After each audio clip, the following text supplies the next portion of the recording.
Welcome to Talking Beats with Daniel Lelchuk. We hope you'll subscribe and give us a 5-star review on Apple, Spotify, or anywhere you get your podcasts.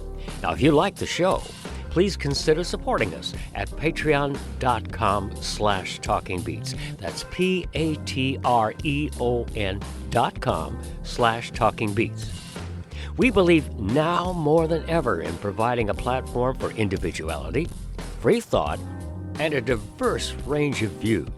By supporting the show this way, you'll get early access to episodes, bonus episodes, and much, much more. Remember, the conversation is always active at Talking Beats Podcast on social media. Here's Daniel Lelchuk. On today's program, philosopher and writer Steven Nadler. He's the author of many important books about philosophy, including The Best of All Possible Worlds, a story of philosophers, God, and evil, a book forged in hell, Spinoza's scandalous treatise and the birth of the secular age, and The Philosopher, the Priest, and the Painter, a portrait of Descartes. He's professor of philosophy at the University of Wisconsin, where he transmits his great knowledge of history, of literature, of philosophy, the way thinkers think, to his students through lectures and intense conversation. He has a gift for bringing philosophy, that elusive subject we all think about and we may not know a lot about, right into the modern era. I couldn't be more happier to have him here to give us some guidance. What do the great thinkers of the past have to say about today? Here he is, Steven Nadler. Welcome. Well, thanks for having me. I'm glad to join you. Philosophy, philosophers, you're proof that they still exist, they still think.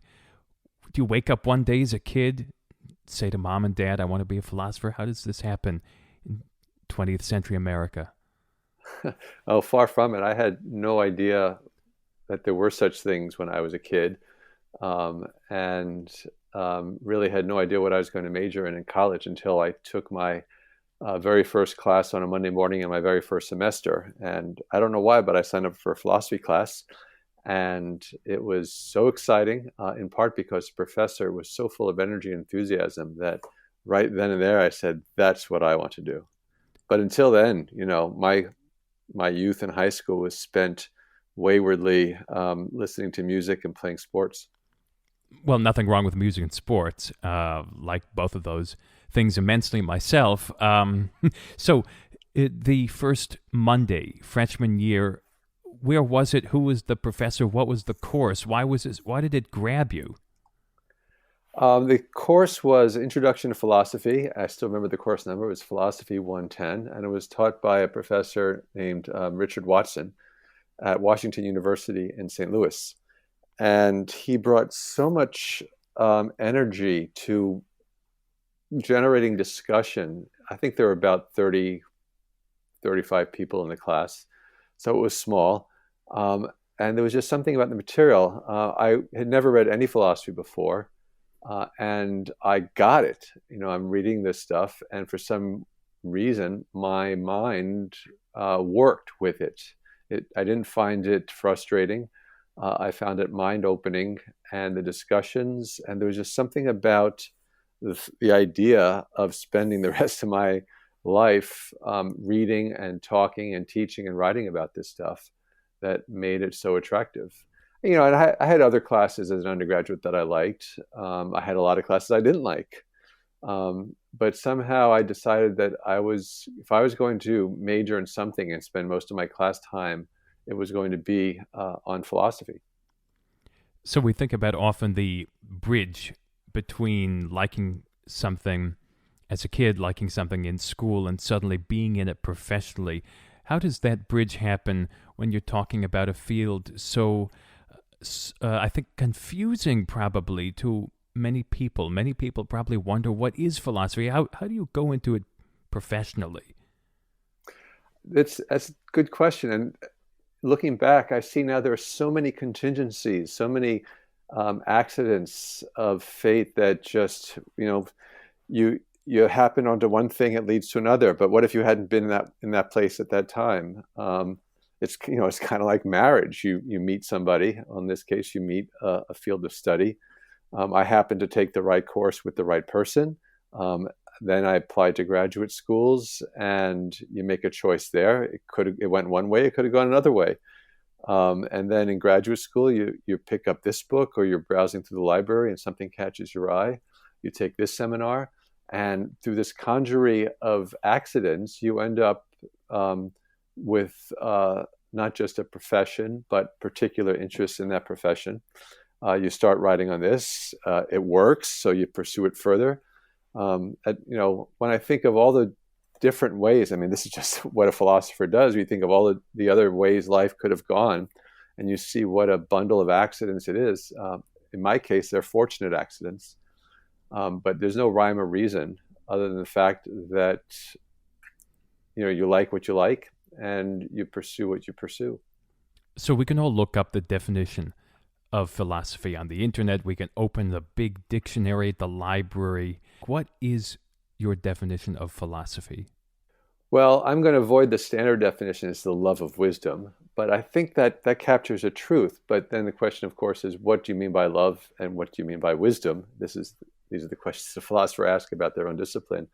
And by love, I would say you're devoted to pursuing certain sorts of questions, and also familiarizing yourself with the ways in which those questions have been addressed throughout the millennia. I think you can't be a philosopher without being also a historian of philosophy, because this is a profession that's been going on for so long. And the questions and answers and debates we engage in today are in many ways the same debates that raged in Athens in the 5th and 4th centuries. So by love, I mean a devotion, a compelling interest. And by wisdom, I mean that there are questions about the world, about the cosmos, about human nature, about ourselves. And they're not, you can distinguish philosophical questions. Some people might say the difference is that philosophical questions are the ones that don't ever have any answers. I would say that philosophical questions are not necessarily ones that don't have answers, but that they're the ones that we're still debating about in a broad way. So when I say questions about human nature, I don't mean biological questions about the human body. I mean, of course, there are debates going on in the sciences and the social and natural sciences. But there's something about the nature of the philosophical questions about what we are, how ought we to live, where are we going, why are we here, is life meaningful, and then questions about the things that matter to us. What is art? What is beauty? What is good? What is bad and evil? What makes a right action right? What makes a good life? What does it mean to flourish or be a good human being? It's sort of a family resemblance of questions that maybe they are decidable in the end, maybe not, but we're certainly still debating them. You brought up a lot of things there. Let's just focus on the historical aspect. You say that to be a philosopher requires you to be a historian in part. And I imagine, as you alluded to, that you ask many of the same questions that someone asked 100 years ago and 1,000 years ago. I wonder, Steven Nadler, how much have humans changed? That's a question. That's a good philosophical question. In some ways, they've changed enormously. In some ways, they haven't changed much at all, because you can read a dialogue by Plato and recognize the type of characters there. Oh, yeah, I know somebody like that. So in some ways, they haven't changed at all. That's what keeps the history of philosophy so relevant. Even though philosophers like to think of themselves as debating abstract questions, conceptual issues, or just ideas, or providing theses and arguments, it would be a mistake to think that they're doing so in a historical vacuum. Not just because the questions have been asked for so long, but a lot of the answers that we're giving now are responses to questions that were asked centuries or millennia ago. So I like to, so here, going back to your original question, what is philosophy? Philosophy is a dialogue. It's a dialogue between those of us who are contemporaries, but also a dialogue between those of us living now and those who came before us. You can't, for example, engage in a philosophical dialogue about the nature of the mind without bringing Descartes, for example, into the conversation. You can't engage in a dialogue now about the nature of virtue and the good life without somehow asking Aristotle for his contribution, and so on.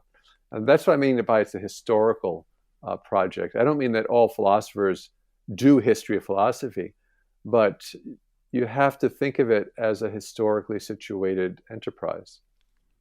When I think about music, when I think of my place in the musical pantheon, along with all the hundreds of cellists and thousands of musicians who have come before, I go to play a sonata of Beethoven or a symphony of Brahms or a brand new piece that was written yesterday. And I wonder, how would they have approached it? Of course, we don't know very well, but you think about, they look at the same piece of music 200 years ago and they take the bow, they put it on the string, and they make sound. How different would it have sounded? And these are documents that are alive. We bring them to life, but they're living themselves. And there's a connection to the past in music that is unavoidable. You don't worship the past, but you're connected to it intimately. I think that's true in philosophy as well. I guess we have an advantage because we know exactly what Plato said. In some cases it's difficult. We don't really know exactly what Aristotle said because what we have from him are not composed and finished treatises, but notes. But I think the interpretive act that you as a musician have to do in front of a score, and the interpretive act that we philosophers have to do when we read difficult and opaque treatises like Spinoza's Ethics or Aristotle's Metaphysics. I think they're very similar enterprises. And perhaps that's what also makes us all part of this broad field that we call the humanities, that we're responding to what human beings have created and nurtured, but not simply as passive receptors, but as active interpreters. You as a musician, you have to interpret scores, and me as a philosopher, I have to interpret theses and arguments. I wasn't going to go in this direction, but you mentioned one of my favorite words. It's the humanities, the value of the humanities. And you're at a university, you're over there in Wisconsin, great school. But humanities are not all the rage on university campuses. You hear about STEM, you hear about maths and the sciences, and bottom dollar. You hear expressions like that. How do you make an argument for the staying power of the humanities? What do you tell your students if they come up to you, they go to an office hour, I guess it would be online now, and they sheepishly look at the camera and they say, why do I want to study philosophy? Why do I want to be involved in the humanities? So I do think that the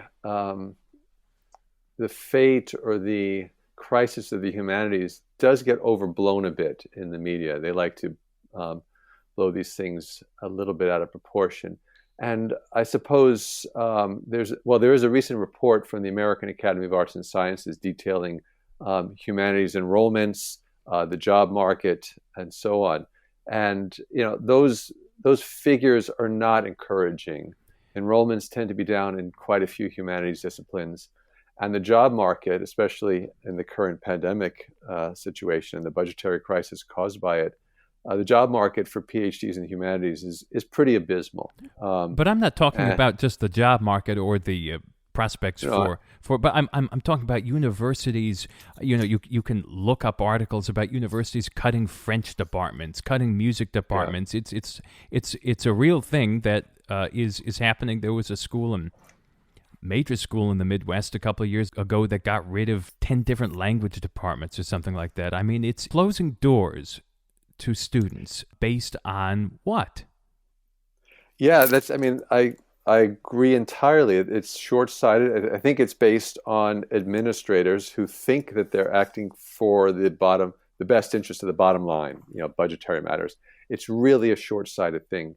And yes, there are campuses that are retrenching in the humanities, either combining departments or cutting whole programs. We at the University of Wisconsin, we've been very fortunate. The humanities continues to receive a good deal of support from the administration. There have been budget issues, and some departments have been cut, very small departments, and others have been combined. But the amount of financial and moral support being shown the humanities, and I think not just at Wisconsin, but at many major research universities and colleges, including community colleges and other small schools. I think you have to take those things into the picture as well. But also, what I'm noticing, and I can only speak for my own campus, is that students remain deeply engaged in the humanities. They may not major in philosophy, but our enrollments in philosophy classes are very high. And most of our majors tend to be double or even triple majors. And maybe they're engineering students, maybe they're biology or psychology students, but they also want to major in philosophy because they see themselves as having made a choice to come to a major research university. I've been asked by parents when I meet with parents during Welcome Week. They say, well, look, we're spending all this money on tuition. How can we justify having our kids take classes in philosophy or art history or classics? And my response to them is a very easy response. Look, if you're paying that much money for tuition at a major university, you better hope your kids are taking philosophy and art history classes. You're not paying your tuition and sending them here for vocational training. You're sending them here to become well-educated adults and citizens. Otherwise, why would you pay that much tuition if they're not going to take advantage of everything that the university has to offer? And I do see in the behavior of students, the way in which they flock to certain sorts of classes, that interest in the humanities remains pretty strong as far as I can tell. I'm going to go a little bit into detail about your expertise. Zoom in a little bit. Steven Nadler, you're a professor, you're a philosopher. You write it, you teach it. You focus intensely, and you have for years, on the 17th century philosopher Spinoza, the Portuguese Jewish thinker whose writings you describe as dense and opaque. By the way, you just used those two words about 5 minutes ago, but I had already written this down before. I guess you really think it's dense and opaque. And also, quote, notoriously difficult to understand, end quote. How do you bring such a figure? Or rather, how does such a figure bring himself into the 21st century, to modern-day society? So with different philosophers, there's a different amount of work that has to be done to make them seem relevant and interesting. I enjoy studying Descartes and Leibniz, but I think it's fairly hard to make a case that one could be a Cartesian or Leibnizian today. Not impossible. Could you walk around today and be an Aristotelian? Maybe in ethics.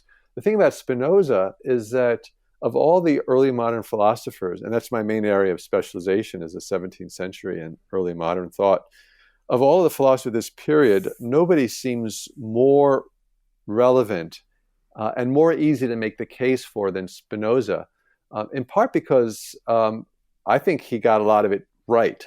His views about God, his views about nature, his views about religion and politics, his views on the nature of the state and our role as citizens, and also his account of what constitutes a good life for a human being, how to be good and how to treat other human beings. All of this makes a lot of sense to me, and I think should make a lot of sense to liberal-minded people today who are willing to look closely at the life they lead, their relationship to other human beings, their role in society, what they believe about religion.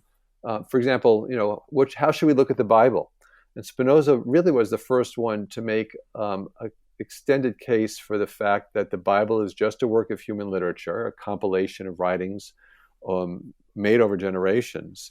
And he uses this as a way of both naturalizing the Bible, but also trying to undercut people undercut anybody who would want to lead a life based on superstitious beliefs. And I think this is, Spinoza's great project is to reduce the role of irrational passions in our lives so that we're not guided so much by hopes and fears, but by reason. And that speaks very deeply to me, but I also think it's easy to communicate those sorts of ideas to people today who are looking for some sort of guidance as the world gets more complicated and there's more demands on our attention, and it becomes more difficult to distinguish truth from falsehood. That a philosopher like Spinoza can help us a lot through our recent muddles, especially in this country. So you write that Spinoza's philosophy, and I'm quoting here, is founded upon a rejection of the God that informs the Abrahamic religions. His God lacks all the psychological and moral characteristics of a transcendent providential deity. So, Steven Nadler, talk about how unusual, how crazy that could have sounded in the 17th century. I mean, right now I could see, okay, yeah, people nodding and you nodding and a lot of people listening. Sounds pretty reasonable. I like it. How weird was that 400 years ago? It was scandalous, and the reaction that Spinoza's writings occasioned. He was called the most atheistic philosopher ever. His works were described as soul-destroying, and one critic claimed that his book, The Theological Political Treatise, was a book forged in hell by the devil himself. So he really offended a lot of people. At the same time, a lot of what I think there's Spinoza is one of the most charismatic and original and bold thinkers. But at the same time, and this goes back to the point I made earlier about thinking of things historically, a lot of what he has to say is sort of a natural extension of what you find in some earlier Jewish philosophers like Maimonides, for example. And this notion that we shouldn't think of God as an anthropomorphic deity who stands above us, hurling thunderbolts, rewarding the virtuous and punishing the wicked in a very personal way.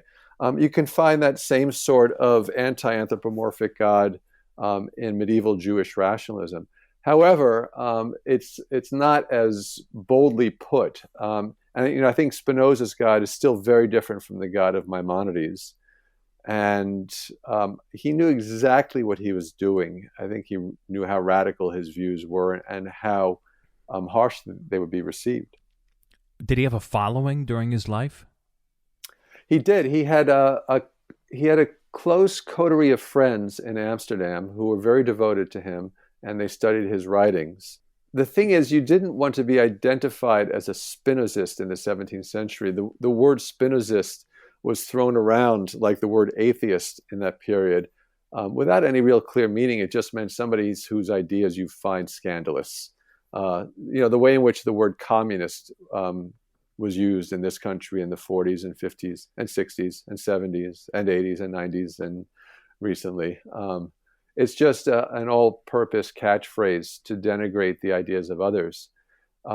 But there were people who were inspired by Spinoza, and especially in the 18th century. And the historian Jonathan Israel has done a marvelous job of showing how this strain of Enlightenment thinking that he calls the radical Enlightenment can be traced back to Spinoza. We tend to think of the Enlightenment as all these nice, easygoing liberals like John Locke and Diderot and others. But there was a very radical strain, and I think it's not wrong to think that Spinoza is the inspiration for a lot of free thinking that takes place in the late 17th and throughout the 18th and 19th centuries. Talk about his idea that there is a predetermination to everything that happens. I mean, what does that mean in practice when we fast forward to now? Can you explain that? Yeah, although I would avoid the word predetermination because that sounds like a kind of fatalism, that there's some kind of deity who has set up the way things should go, a plan. And that's not Spinoza's view. It's not as if things are predetermined. What he does think is that whatever happens is necessitated to happen by causes, antecedent causes. So if I wake up this morning and choose Cheerios over cornflakes, there was a causal reason. And that cause had a cause, and that cause had a cause, and so on, as an infinite chain. Nature is an infinite chain of causes, and each cause determines with necessity the effects that follow it. And the laws that govern all of these causes are themselves built into the fabric of the cosmos. They too are absolutely necessary. But it's not a predeterminism in the way in which, let's say, a 17th century Dutch Calvinist would think of predeterminism, where certain things have been chosen and other things have been excluded by some providential plan. The problem that people have had with Spinoza's, we'll call it a determinism or necessitarianism, the problem people have had with that is that it seems to eliminate free will. And the answer is, well, yeah, that's right. Spinoza does not believe that we have any such thing as free will. Mental events, such as our ideas, our thoughts, our emotions, our passions, but also our volitions, our desires, and our choices, these two are just as subject to deterministic causes as the events out there in the physical world.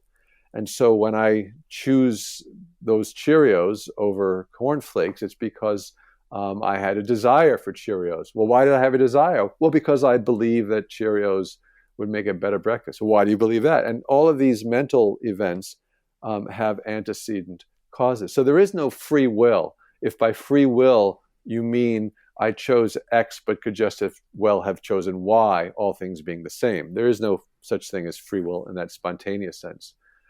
However, there is such a thing as human freedom. And what Spinoza means by human freedom is that a person is free when the things they do, the choices they make, the decisions they follow, the actions they pursue, when all of these are determined not by how external things, how other things make them feel, but when they are determined by something from within them, namely their knowledge of what is in their own best interest. So a free person for Spinoza is a person who follows the guidance of reason and their understanding of themselves and the world, as opposed to simply responding to the stimuli coming from without. To the extent that you're simply responding to external stimuli, he calls you a bit of a slave. You are enslaved to the passions, to these irrational changes in your demeanor and your condition. And so you're not self-governing, you're being governed by other things. In fact, he writes a life of bondage, as you say, rather than a life of rational freedom. And the irrational passions lead to a life of bondage. Okay, what does that mean for us? What do you think about free will? What is free will? Give us a definition of free will, and then talk about what you think about it. Well, there's generally two definitions of free will. One is the one I described, where that's often called the libertarian conception of free will, where all things being the same, I chose vanilla ice cream, but I could just as well have chosen chocolate. And on that view, a free will is a will that is free from any kind of causal determinism. All things being the same, I willed this, but I could just as well have willed that. Does that mean there's a sort of randomness? I mean, if I just said, okay, what the hell, I'll have vanilla ice cream, isn't that a sort of random decision? Yeah, and that's one of the objections to libertarian conceptions of free will, that it turns our choices into random events, ones that don't reflect who we are and what we value and what we believe. So the other conception of free will is called compatibilism, because it claims that freedom of the will is compatible with determinism, with causal determinism. So the libertarian will say, if there's causal determinism, there's no freedom. They're incompatible. The compatibilist says, well, no, all things are causally determined, or even our mental events, such as our volitions, can be causally determined by other events. So my choice for vanilla might be causally determined by my desire for vanilla. And my desire for vanilla might be determined by my belief that vanilla is the better flavor ice cream. And that belief might be determined by some deep-seated value I have about vanilla and so on. But just because an event, a mental event like a volition, is causally determined, for the compatibilist, it doesn't follow that that event is not free, as long as the determination comes from within the agent, him or herself. So if I order vanilla over chocolate because someone put a gun to my head, well, there's no freedom there because the causal determination is coming from outside of me. But if I order vanilla ice cream over chocolate ice cream because of my taste and my beliefs and my values and my way of life, because of who I am, even though I couldn't, given all those factors, I couldn't have chosen otherwise, it doesn't follow that my choice was not free. Rather, it's an expression of who I am. Dig down a little bit more into this free idea. Talk about 21st century America. How would one go about their day if they were to absolutely adhere to Spinoza's ideas about being free, about living free? What would you do for 24 hours if he governed you completely? Wow, that's quite a challenge. So let me frame it as a form of therapy for the situation we're in. You know, I do think we're in a fairly troubled epistemological condition these days. Information comes at us from so many different sides, and it's contradictory. Some of it's true, a lot of it's false. And you read about the things that people believe, and you think, really, how can you possibly believe that? How could you possibly believe, given all of the evidence we have, that Donald Trump won the election and that it was stolen from him? How could you possibly believe that the COVID pandemic is caused by 5G networks? Or how can you possibly believe that vaccinations, ordinary routine vaccinations that have saved so many lives, are the cause of autism and other abnormalities? So the first thing I would suggest is that people begin, and this is not just something I think Spinoza would recommend, but any responsible philosopher, people should start to take on the kind of epistemological project that Descartes took on in the Meditations. Ask yourself, what do I really believe and why do I believe it? And start to tailor your beliefs to the evidence. There's a kind of epistemic stubbornness in the land these days where people come to have these crazy beliefs, either without any evidence whatsoever, or worse, in the face of evidence that they are false beliefs, and they just dismiss that evidence. And this is it's a kind of stupidity. And I don't mean by stupidity just a kind of schoolyard insult, but it's a refusal to be rational in the formation of your beliefs. And to don't you think part of it is some people just wanting to tell their neighbor to just go fuck themselves? I mean, just for the hell of it? I mean, is it not that simple for some people? I think for some people it is, and that's a really sorry state for us to be in, that there are people out there who want to go tell their neighbor to go fuck themselves just for the sake of it. I don't think that these are evil people, but I think these are people who are not being sufficiently reflective on the things they believe and the actions they should take. I think there's too much impulsive believing and too much impulsive acting going on. And that's not philosophical. I mean, this issue goes all the way back to Socrates, who cautioned us that the unexamined life is not worth living. And the neighbor who goes out and just tells his neighbor to fuck off for no good reason is not living an examined life, because they're not thinking about the ethics of the actions they're undertaking, whether or not they should be doing those actions. They're not asking themselves, what do I know and what should I do? Oftentimes we can reflect and we can think when we're not connected directly to the internet, which is sort of at the root of a lot of this, or if not at the root, it certainly has accelerated drastically human tendencies that have been around for a long time. And I came across a picture of you online riding a bicycle, and I ride bicycles. I go riding a lot. I go mountain biking and I go road cycling. And it's a wonderful time, not just to get some fresh air and give my legs a workout, but to actually look around at real things that aren't on my smartphone screen or my laptop screen. Do you think more people should get on a bike and go cycling? I mean, would that solve the problem here? Oh my God, yes. It would solve so many problems. It would, first of all, disconnect us from this overload of false and misleading information. It would give you the opportunity to reset your attention. There was a great op-ed piece in the New York Times this past Sunday about budgeting your attention and how to start to control what you devote your attention to, despite all of the input coming in, the selection you should make. The other thing is, I think the bicycle, as long as we can digress on that, if you don't mind. I'd love to. I think the bicycle is the perfect invention. First of all, it hasn't changed that much since it was first invented. The gearing is much better, and the shifters and so on.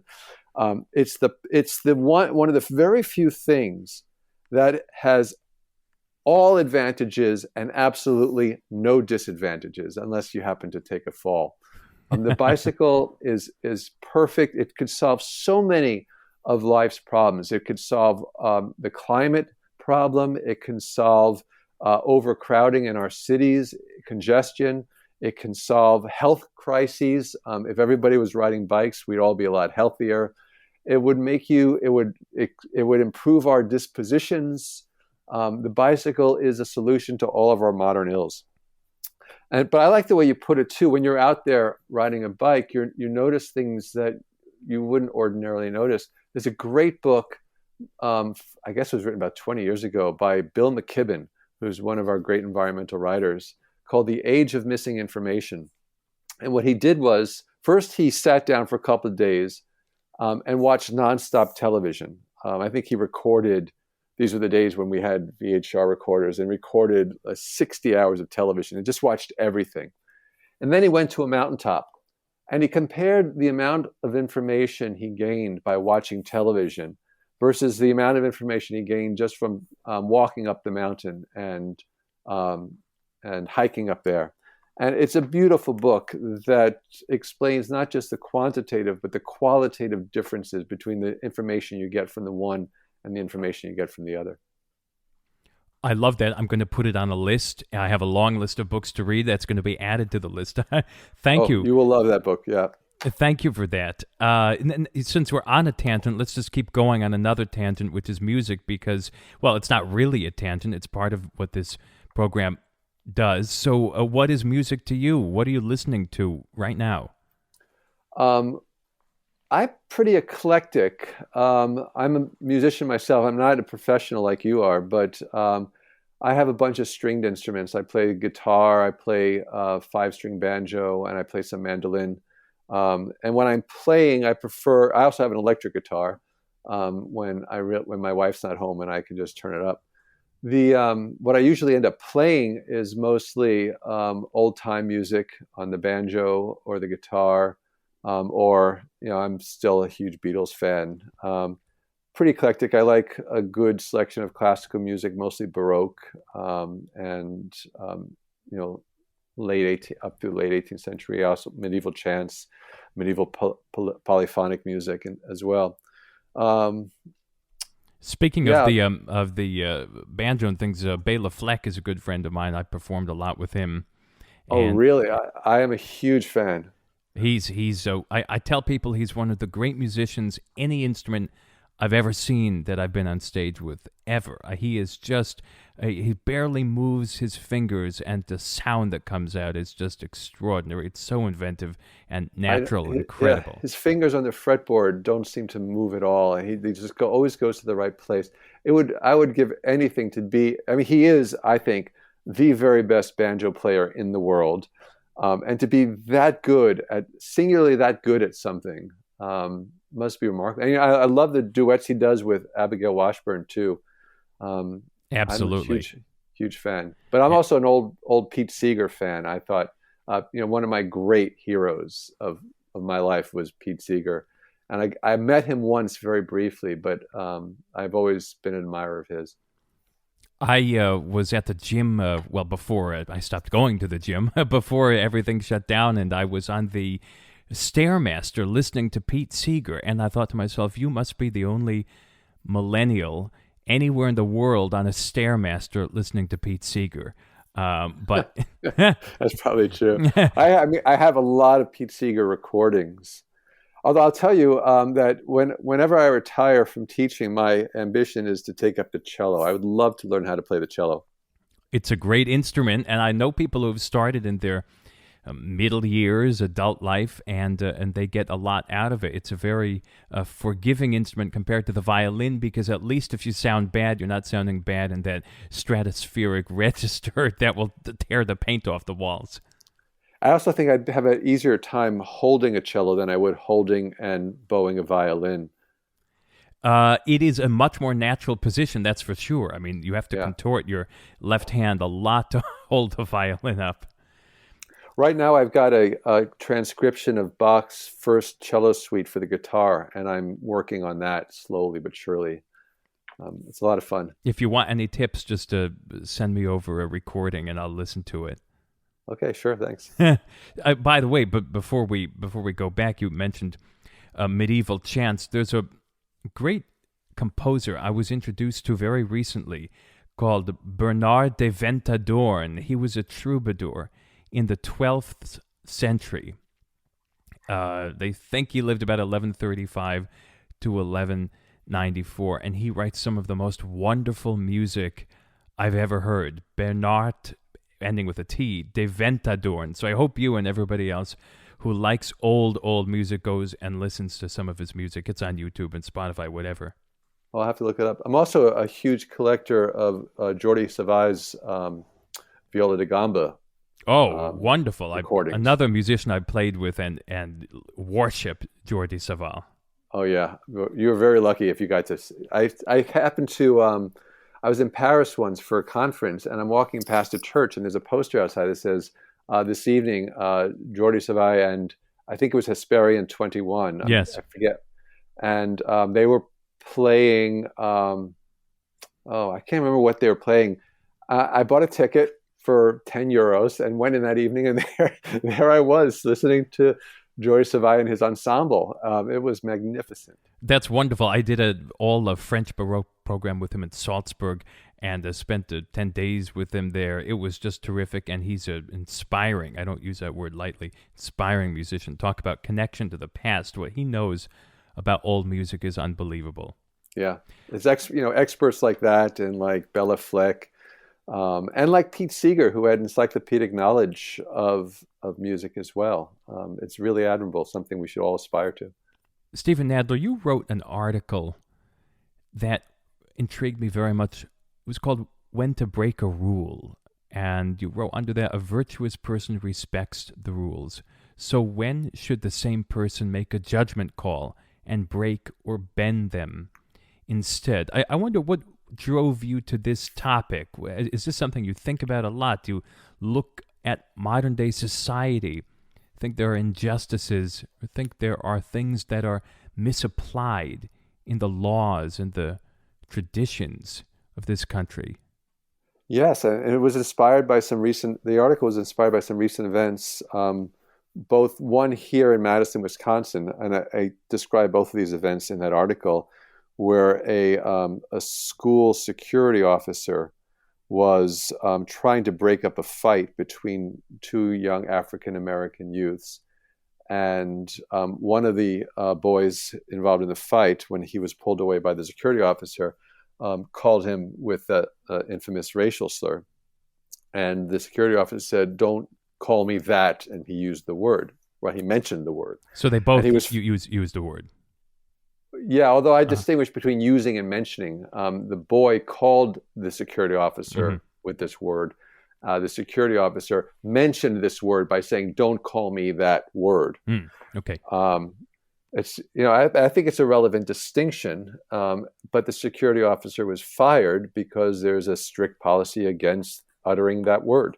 Even and the security officer, I should say, was also black, and he was reinstated. But I thought this was really an unfortunate technical application of a rule.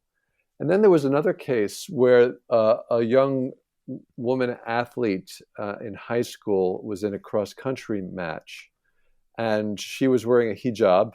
She was Muslim, and her coach forgot to apply for the garment waiver, which would have been granted as a matter of course. But she nonetheless ran the race in the hijab. She ran her personal best, but then was disqualified because her coach failed to get her the waiver. This is ridiculous. I think we need to use judgment. And you quote me as saying the virtuous person respects the rules, but as part of my point in the argument as well is that the virtuous person knows when the rules should not be applied. The virtuous person exercises good judgment. And I think in the two cases I described, the people who were enforcing the rule did not use good judgment. They forgot, in a way, what the goal of the rule was in the first place, and they acted in a way which led to an unjust outcome. And I think you can multiply instances of this enormously. And I was troubled by that. I was, again, it goes back to what I was saying before, that we become a thoughtless society. Not only do we not reflect on our beliefs and whether they're justified or not, but sometimes we don't reflect on our actions. A colleague and I actually have just finished a book. It'll be out in September. And the title of the book is When Bad Thinking Happens to Good People, How Philosophy Can Save Us from Ourselves. And we address both this epidemic of bad thinking, I'll call it American stupidity, plus also an epidemic of bad behavior where people don't think about what it is they're doing and whether it's something they ought to be doing, including when not to enforce a rule or a law. But don't you think a lot of that is unstoppable? A lot of those trends are unstoppable due to the preponderance of the internet, the dominance of social media, the fact that so many Americans get their news from social media and from sources that are less than established. And there's a wide distrust on both sides of the political aisle in certain circles of, quote, the media. What is the solution? To read more philosophy? What do you say in your book? Well, first, I think you're absolutely right. I think social media, and especially things like Twitter, where people feel compelled to spout off whatever happens to be at the top of their head, whatever they happen to be doing at the moment, or posting on Facebook whatever strikes their fancy in an uncritical way. I think absolutely that's a great source of the problem. People are not, there's a lack of selectivity in the information we take in and the sources we look at, and we treat all sources the same.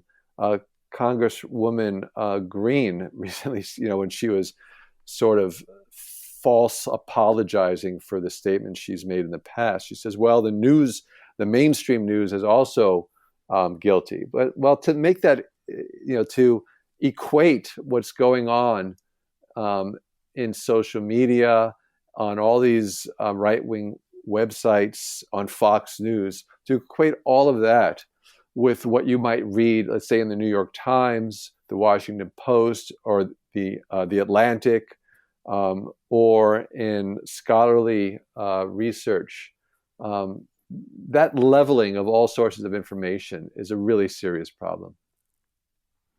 Do you offer a solution in the book? Yes, philosophy. That is the lessons of philosophy, which teach you how to be a good thinker. And I don't mean just how to be a technically good thinker, able to distinguish a valid from an invalid argument. But the final two chapters of the book are a kind of Socratic lesson in wisdom and the examined life. That is, what questions should you be asking yourself?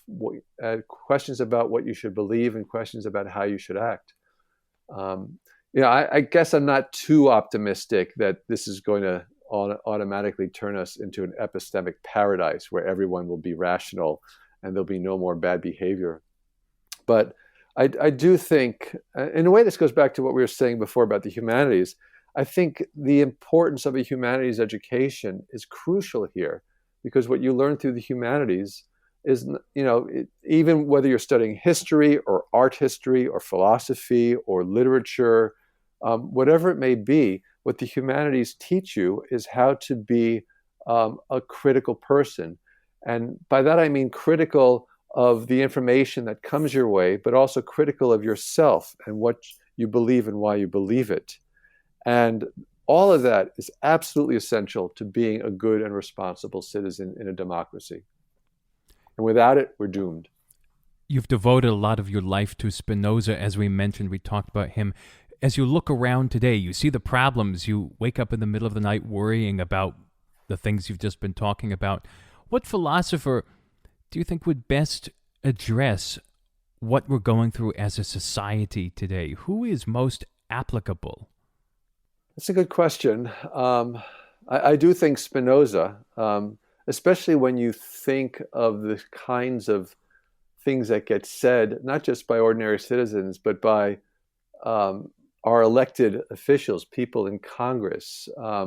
Spinoza's views on superstition, superstitious beliefs, his views on the relationship between the state and religion.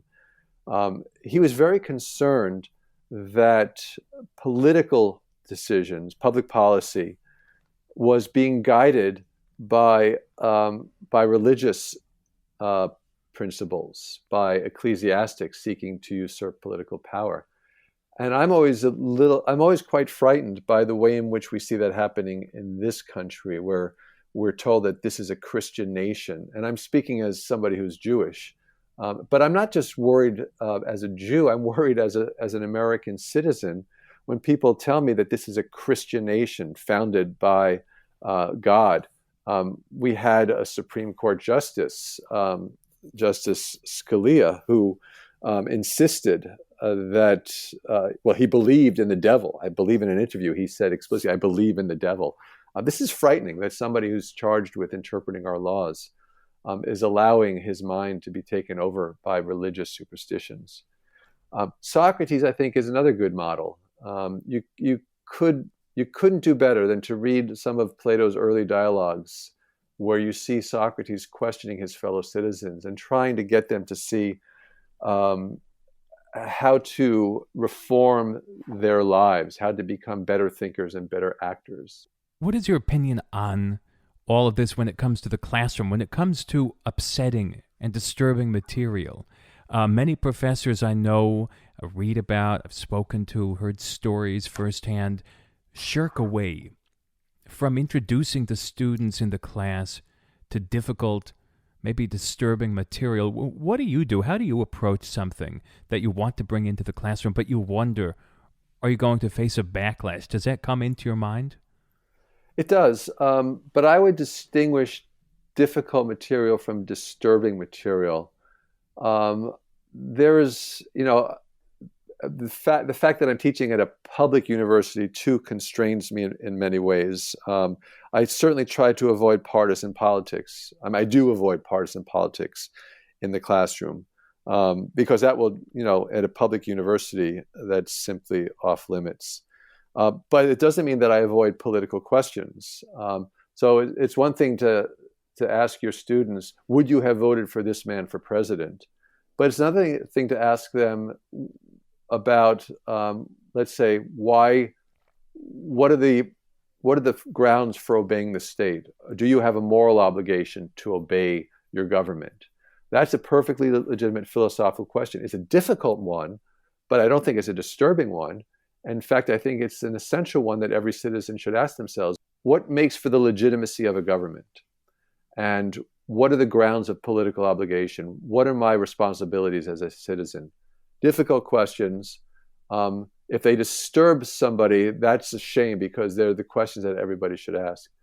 On the other hand, I certainly do try not to offend the religious or moral sensibilities of students.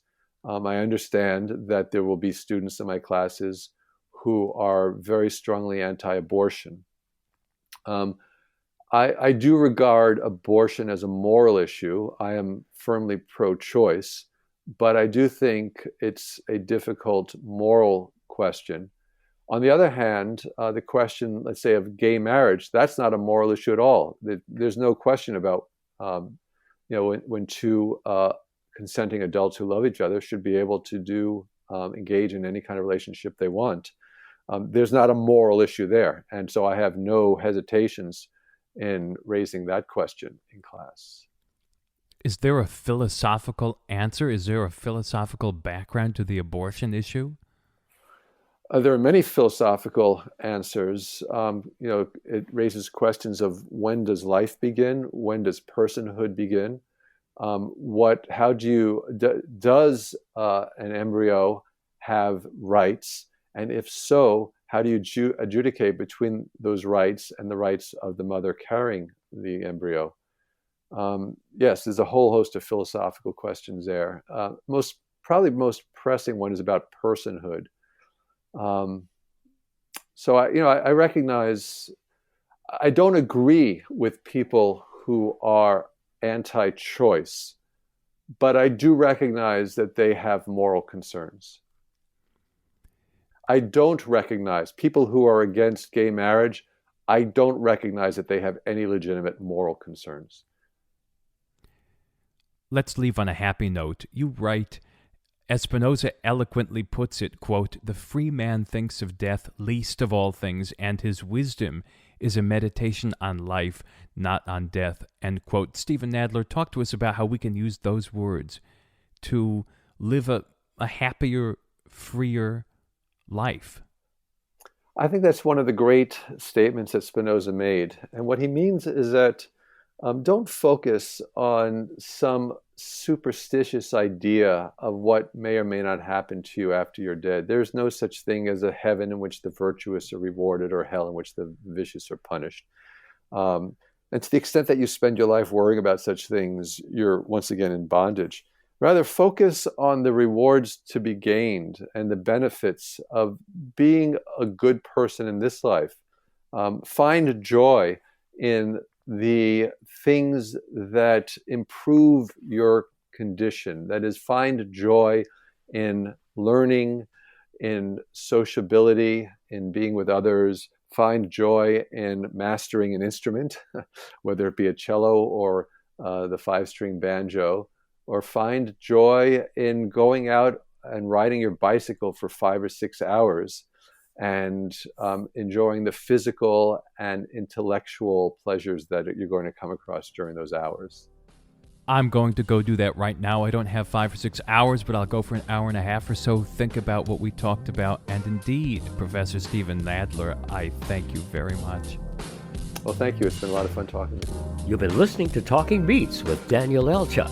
The original theme music is by Ronald Barkham.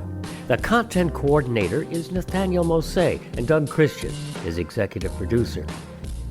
We invite you to subscribe and leave a 5-star review on Apple, Spotify, or anywhere you get your podcasts. You can support us at patreon.com/talkingbeats. That's patreon.com/talkingbeats. And be sure to check us out on social media. We'll see you next time on Talking Beats with Daniel Elchuk.